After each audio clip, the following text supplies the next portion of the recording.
क्या आपने कभी सुना है कि किसी भक्त ने भगवान को भोजन के लिए बुलाया हो और भगवान ने सचमुच उसके सामने आकर कहा हो, तुमने मुझे बुलाया था ना, लो मैं आ गया। लेकिन इस कहानी में सबसे बड़ा रहस्य यह नहीं है कि भगवान श्री राम उसके सामने आए। रहस्य तो यह है कि अढ़ैया नाम का वह भोला भाला भक्त आखिर ऐसा क्या करता था जिससे स्वयं श्री राम उसके हाथ का भोजन करने बार बार आने लगे। और जब उसके गुरुजी को उसकी बातों पर यकीन नहीं हुआ, तब अढ़ैया ने जो किया उसने सबको हैरान कर दिया। आइए जानते हैं एक ऐसे भक्त की कहानी जिसके पास न कोई बड़ा ज्ञान था, न कठिन साधना, बस भगवान के लिए सच्चा और निश्चल प्रेम था।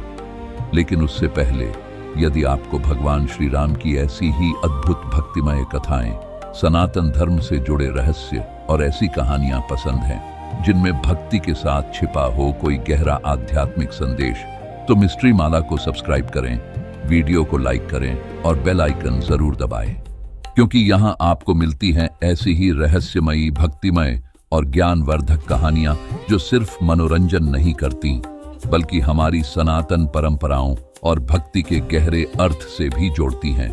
तो आइए जानते हैं उस भोले भाले भक्त अढ़ैया की अद्भुत कहानी, जिसकी सच्ची भक्ति के आगे स्वयं भगवान श्री राम को उसके बुलावे पर आना पड़ा। जय श्री राम। कहानी शुरू होती है। एक दिन एक गुरुजी ने एक बालक को देखा। उन्होंने पूछा, तुम कौन हो बेटा और यहाँ क्या कर रहे हो? बालक ने कहा, मैं यहाँ अकेला रहता हूँ, मेरा कोई नहीं है, मेरा नाम अढ़ैया है। गुरुजी ने हैरानी से पूछा, अरे ये कैसा नाम है तुम्हारा, अढ़ैया? बालक बोला, मैं एक बार में 2.5 किलो खाना खाता हूं ना, इसीलिए सब लोग मुझे अढ़ैया कहते हैं। गुरुजी उसके भोलेपन पर मुस्कुरा दिए। उन्होंने पूछा, क्या तुम मेरे साथ आश्रम चलोगे? अढ़ैया बोला, हाँ क्यों नहीं, लेकिन मुझे 2.5 किलो खाना चाहिए रहता है। गुरुजी बोले, जितना भोजन करना हो उतना करना, किसी बात की कमी नहीं है, चलो आश्रम चलते हैं। अढ़ैया ने पूछा, आश्रम क्या होता है? गुरुजी ने कहा, आश्रम में तुम्हें अच्छी शिक्षा, संस्कार और अच्छा खाना मिलेगा। अढ़ैया बोला, हाँ लेकिन इसके बदले में मैं आश्रम की सेवा करूंगा। गुरुजी ने कहा, आश्रम की सेवा तो सभी करते हैं, तुम गाय चराने ले जाया करना। अढ़ैया ने तुरंत हामी भर दी। कुछ समय बाद गुरुजी ने उससे कहा, बेटा अढ़ैया, कल एकादशी है। अढ़ैया ने पूछा, ये एकादशी क्या होती है? गुरुजी बोले, एकादशी भगवान विष्णु की प्रिय तिथि है। इस दिन आश्रम में सभी लोग उपवास करते हैं और अन्न ग्रहण नहीं करते। अढ़ैया घबरा गया, खाना नहीं खाते? मैं तो खाना खाए बिना रह नहीं सकता। गुरुजी बोले, तो क्या हुआ, एक दिन तुम भी भोजन मत करना। अढ़ैया तुरंत बोला, अरे नहीं नहीं, ये तो आपने मुझे पहले ही बताना चाहिए था, ऐसे नहीं चलेगा। गुरुजी ने कहा, लेकिन कल तो रसोई बंद है, भोजन नहीं बनेगा। अढ़ैया बोला, मुझे सब बनाना आता है, आप मुझे रसोई से सामान दे देना, मैं कल जंगल में बना लूंगा। गुरुजी हंस पड़े और बोले, ठीक है, जितना चाहिए ले जाना। अगले दिन अढ़ैया रसोई से आटा और आलू लेकर जंगल में चला गया। वहां उसने भोजन बनाया। जब भोजन तैयार हो गया तो उसे याद आया कि उसे पहले ठाकुर जी को भोग लगाना है। उसने पास बैठे व्यक्ति से पूछा था कि भोग कैसे लगाया जाता है। उसे बताया गया था, भोजन से पहले आंखें बंद करके ठाकुर जी को भोजन के लिए बुलाना। अढ़ैया ने मासूमियत से पूछा था, क्या ठाकुर जी आएंगे? उसे कहा गया, तुम्हें भावना करनी है। बस अढ़ैया ने वही किया। भोजन तैयार हुआ तो उसने हाथ जोड़कर कहा, गुरुजी के ठाकुर जी, प्रेम से बनाया हुआ यह भोजन स्वीकार कीजिए, आइए और पा लीजिए। लेकिन अढ़ैया को क्या पता था कि उसकी यह पुकार सीधे भगवान श्री राम तक पहुंच चुकी थी। श्री राम अपने भक्त की पुकार सुनकर उसके सामने आ गए। अढ़ैया ने पूछा, अरे आप कौन हो?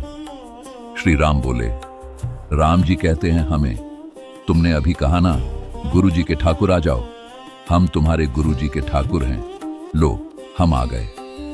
अढ़ैया हैरान रह गया। फिर उसने भोलेपन से पूछा, सही में आते हो आप? श्री राम बोले, आए तो हैं। अढ़ैया बोला, और पाएंगे भी? मैंने सुना है आप पाते तो नहीं हैं। श्री राम मुस्कुराकर बोले, सबका नहीं पाते, आप जैसे भक्तों का तो पाते हैं। अढ़ैया ने कहा, अब आए हो तो अपनी पत्तल लो और पालो। श्री राम ने कहा, अरे भोग ऐसे थोड़ी लगाया जाता है। अढ़ैया बोला, तो आप ही बता दीजिए भोग कैसे लगाते हैं।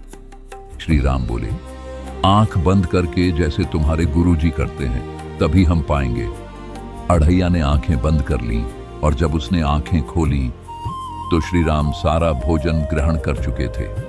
अढ़ैया बोला, अरे आप तो सारा एक साथ चट कर गए। श्री राम बोले, हाँ हमें भूख जो इतनी लगी थी। अढ़ैया बोला, मुझे पहले बताना चाहिए था, मैं और लेकर आता। फिर उसने पूछा, आप कल भी आओगे? श्री राम बोले, हाँ हम कल भी आएंगे। अढ़ैया खुशी से बोला, तो ठीक है। अगले दिन अढ़ैया फिर भोजन बनाकर बैठा। उसने प्रेम से पुकारा, हे गुरुजी के ठाकुर पधारिए, आपके भक्त का बुलावा आया है। इस बार श्री राम अकेले नहीं आए, माता सीता भी उनके साथ थी। अढ़ैया ने श्री राम के साथ माता सीता को देखा तो पूछ बैठा, अरे ये माता जी कौन है? श्री राम ने कहा, ये सीता है, हमारी धर्मपत्नी। अढ़ैया ने तुरंत पूछा, तो ये भी भोजन पाएंगी? सीता जी ने कहा, हाँ। अढ़ैया थोड़ा परेशान होकर बोला, अरे तो पहले बताना चाहिए था ना, मैं गुरुजी से कहकर और ले आता। फिर उसने दोनों को भोजन कराया। अढ़ैया ने माता सीता से पूछा, कैसी बनी है दाल बाटी माता जी? सीता जी ने प्रेम से कहा, हाँ स्वादिष्ट। अढ़ैया ने श्री राम की ओर देखकर कहा, गुरुजी के ठाकुर तो कुछ नहीं बोलते, बस चट कर जाते हैं। माता सीता और श्री राम उसकी भोली बात पर मुस्कुरा दिए। भोजन के बाद श्री राम बोले, हम कल भी आएंगे। अढ़ैया आश्रम पहुंचा तो गुरुजी ने पूछा, आज क्या हुआ? अढ़ैया बोला, गुरुजी कल 7 किलो आटा चाहिए। गुरुजी ने पूछा, अब 7 किलो क्यों? अढ़ैया बोला, आपके ठाकुर जी की पत्नी भी है ना? गुरुजी बोले, हाँ हैं। अढ़ैया बोला, कल दोनों आए थे, सारा खाना खा गए, मैं तो बचा हुआ खाकर रह गया। फिर वह बोला, ठाकुर जी की पत्नी कितनी सुंदर है, ऐसा लगा जैसे कोई देवी पधारी हो। गुरुजी ने कहा, बेटा जितना आटा चाहिए उतना ले जाना, लेकिन झूठ मत बोलना। अढ़ैया बोला, नहीं गुरुजी, मैं झूठ नहीं बोल रहा हूं। गुरुजी ने कहा, ठीक है, कल 7.5 किलो ले जाना। लेकिन गुरुजी के मन में अब एक सवाल उठ चुका था, क्या अढ़ैया सच बोल रहा था? क्या सच में उसके बुलाने पर भगवान आते थे?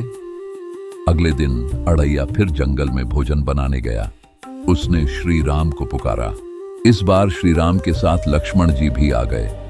अढ़ैया ने पूछा, ये कौन आए हैं आपके साथ? श्री राम बोले, ये मेरा छोटा भाई लक्ष्मण है। अढ़ैया ने तुरंत पूछा, तो ये भी भोजन पाएंगे? श्री राम बोले, हाँ ये भी पाएगा। अढ़ैया ने माथा पकड़ लिया। ओहो, एक और बिन बुलाया मेहमान। फिर भी उसने प्रेम से भोजन कराया। जाते जाते अढ़ैया ने कहा, आपके घर में कितने लोग हैं? एक संख्या बता दीजिए, मैं गुरुजी को पर्चा दे दूंगा, ताकि मैं गुरुजी से उतना सामान मांग लिया करूं। लक्ष्मण जी उसकी बात सुनकर कुछ नाराज हुए, लेकिन श्री राम ने उन्हें शांत रहने का संकेत दिया। अढ़ैया वापस आश्रम पहुंचा। गुरुजी ने पूछा, आज कौन आए थे? अढ़ैया बोला, आपके ठाकुर ठकराइन और उनके भाई। गुरुजी ने पूछा, उनके भाई कौन? अढ़ैया बोला, लक्ष्मण जी, वो भी भुक्कड़ ही थे, गोरे चिट्टे थे लेकिन थोड़े गुस्से वाले। गुरुजी ने सिर पकड़ लिया। अब उन्हें अढ़ैया की बातों पर विश्वास करना मुश्किल लग रहा था, लेकिन अढ़ैया के लिए तो यह बिल्कुल सामान्य बात थी। उसने कहा, गुरुजी, कल पूरे 10 किलो आटा चाहिए। गुरुजी बोले, तू 10 क्या 20 किलो ले जा, लेकिन झूठ मत बोल। अढ़ैया बोला, मैं झूठ नहीं बोल रहा हूं। अब गुरुजी के मन में एक और सवाल था, क्या भगवान सच में इस भोले अढ़ैया को दर्शन दे रहे थे? लेकिन अगले दिन जो हुआ उसने इस रहस्य को और भी बड़ा कर दिया। अढ़ैया ने फिर श्री राम को भोजन के लिए बुलाया। इस बार श्री राम के साथ हनुमान जी भी थे। अढ़ैया ने हनुमान जी को देखा तो फिर वही सवाल किया, अरे अब ये कौन है? श्री राम बोले, ये हमारे सेवक हैं हनुमान। अढ़ैया ने पूछा, क्या ये भी भोजन पाएंगे? श्री राम बोले, हाँ, यह भी पाएगा। अढ़ैया ने कहा, हे भगवान, हर रोज एक नया भुक्कड़ टपक जाता है, लेकिन उसके मन में किसी के लिए बुरा भाव नहीं था। वह तो बस अपनी मासूमियत में बोल रहा था। उसने सबको भोजन कराया और जब वे चले गए, अढ़ैया फिर आश्रम लौट आया। उसने गुरुजी से कहा, गुरुजी, कल 15 किलो आटा चाहिए। गुरुजी ने पूछा, इतना क्यों? अढ़ैया बोला, आज तो ठाकुर जी के सेवक आए थे, हनुमान जी। शरीर विशाल था, मुख वानर जैसा और आंखों में बड़ा तेज था। अब गुरुजी को कुछ समझ नहीं आ रहा था। अढ़ैया की बातें सुनकर वह सोचने लगे, यह लड़का न कोई बड़ा मंत्र जानता है, न पूजा की विधि, फिर क्या सच में भगवान इसे दर्शन दे रहे हैं? अब गुरुजी ने अढ़ैया की परीक्षा लेने का फैसला किया। अगले दिन गुरुजी ने सोचा, आज मैं भोजन ही नहीं बनाऊंगा, देखते हैं अढ़ैया के ठाकुर सच में आते हैं या नहीं। लेकिन अढ़ैया को क्या पता था कि आज उसके भगवान स्वयं उसके लिए एक परीक्षा लेकर आने वाले हैं। अढ़ैया ने हमेशा की तरह पुकारा, हे गुरुजी के ठाकुर, पधारिए। श्री राम, माता सीता, लक्ष्मण और हनुमान जी उसके सामने आ गए, लेकिन आज भोजन की कोई खुशबू नहीं थी। श्री राम ने अढ़ैया से पूछा, अरे अढ़ैया, आज भोजन की खुशबू नहीं आ रही है। अढ़ैया ने कहा, गुरुजी के ठाकुर आपकी धर्मपत्नी हैं, भाई हैं और आपके सेवक भी हैं। हर रोज मैं भोजन बनाता हूं, आज आप लोग भोजन बनाइए। श्री राम मुस्कुरा दिए। उन्होंने कहा, आज हम तुम्हें खिलाएंगे। 4 दिनों से हम तुम्हारे हाथ का भोजन कर रहे थे, आज तुम्हें हमारे हाथ का भोजन मिलेगा। फिर श्री राम ने लक्ष्मण और हनुमान जी से कहा, तुम लकड़ियां काट कर ले आओ। सब भोजन बनाने की तैयारी में लग गए। अढ़ैया के लिए यह सब किसी सपने से कम नहीं था। उधर श्री राम, माता सीता, लक्ष्मण और हनुमान जी ने भी अपने आराध्य को भोग लगाने की तैयारी की। श्री राम ने कहा, हमारे भी ठाकुर हैं, जैसे हम तुम्हारे गुरुजी के ठाकुर हैं, वैसे हमारे भी ठाकुर हैं। फिर उन्होंने अपने आराध्य को पुकारा, हे सारे ब्रह्मांड के ठाकुर, भोजन करने पधारिए। उधर भगवान ने जब सुना कि राम ने भोग लगाया है, तो वह भी अपने भक्तों के साथ वहां आने के लिए तैयार हो गए। और फिर अढ़ैया ने दूर से देखा कि एक एक करके बहुत सारे दिव्य स्वरूप वहां आने लगे। वह समझ ही नहीं पाया कि यह सब क्या हो रहा है। अढ़ैया दौड़ता हुआ गुरुजी के पास पहुंचा। उसने कहा, गुरुजी, मैंने आपके ठाकुर जी को फंसा के रखा है, जल्दी चलिए मेरे साथ। गुरुजी ने हैरानी से पूछा, क्या फंसा के रखा है? अढ़ैया बोला, आपके ठाकुर, ठाकुर की पत्नी, उनके भाई, उनके सेवक और आपके ठाकुर के ठाकुर और उनके गण सब आए हैं। गुरुजी ने उसकी बात सुनी तो विश्वास नहीं हुआ, लेकिन अढ़ैया उन्हें अपने साथ ले गया। और जब गुरुजी वहां पहुंचे तो उनकी आंखें जैसे वहीं ठहर गईं। जिस अढ़ैया की बातों को वह अब तक बाल सुलभ कल्पना समझ रहे थे, आज उसी अढ़ैया के सामने प्रभु का दिव्य परिकर उपस्थित था।